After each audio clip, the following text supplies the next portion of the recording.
Intayon apoy di Bianchi Philippine National Police, amoy tayo digitay sa Aden Met, probinsya tinga Ilocos Norte. Kumusta apo digitay nagdudo mga ili? Basar ka digitay na imaldit apo iti police blotter, iti daytoy nga gundaway. Amoy tayo apo iti PNP. IFM News. IFM News. IFM News. Police report. Idol Dennis, good morning, please come in. Yes, good morning, Idol Bernard. Duwati yating musay, tinagsina, nga disgrasya na pasama. Ano po tiya pagudpod, ken tiya Solsona, tiya pinili Ilocos sa Norte. Una, ijaya pagudpod, timusay, tiya Maisa nga driver, iti Mercedes-Benz MP van, aga po iti pankaitong parna, iti phone, iti alad, aga po iti inapan nakaista. Segon iti PNP pagod-pod nagigpig dati nagmanaho iti ND van na iti Lipano Tugado Rondal na agtawan 55 may sa construction worker agintay iti barangay na po bago Ilocos Norte.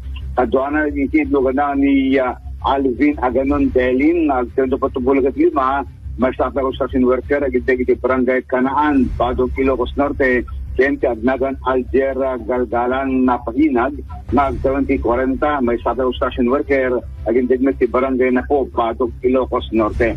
Iti sa investigasyon iti PNP iti nakalugan kadito yan na antiban nang runa iti driver seat dati biktima ket nagbalin na ang konsyos kalpasan iti panakaidong parna dito alad kanawanan iti control team Manibela iti adalan napasamakan iti desgrasya na itaray iti hospital dati driver ngayon nagtinag dati nga dead on arrival ababayan iti attending physician gabo iti nakaro na sinagaba iti nagdumanga pasyent iti pagina idinto nga iti duang nakalugan ket stablemet iti sa Aden dagitoy Adola Bernard.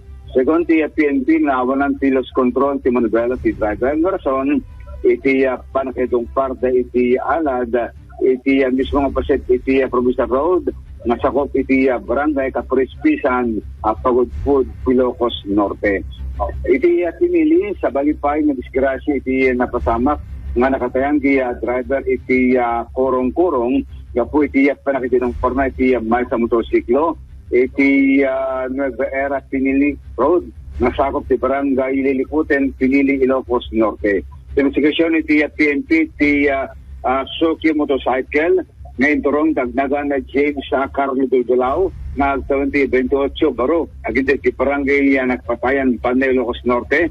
Iti mandariman, nagpatpaday ti lugar, idin tamasagat na, dati kurong-kurong, ngayon turong itagnagan Jerry Gambol, naginday kiti barangay Golgana, Pinili, Ilocos Norte, inlubunat Agnagan Richard Baldugo, nagtalantalapulagin inan, na taga barangay San Tomas, Pinili, Ilocos Norte.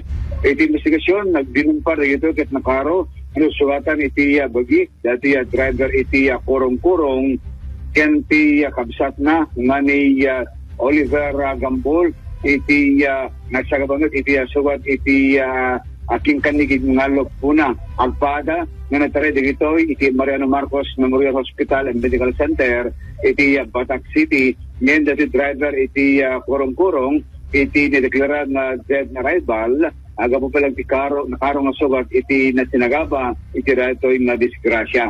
Si driver ti motosiklo at iti kutudyar iti PNP para palang tinana investigasyon iti napasamak na disgrasya. Nangwan, kasama na pagsarita at subang na partido, iti rato nga napasamak.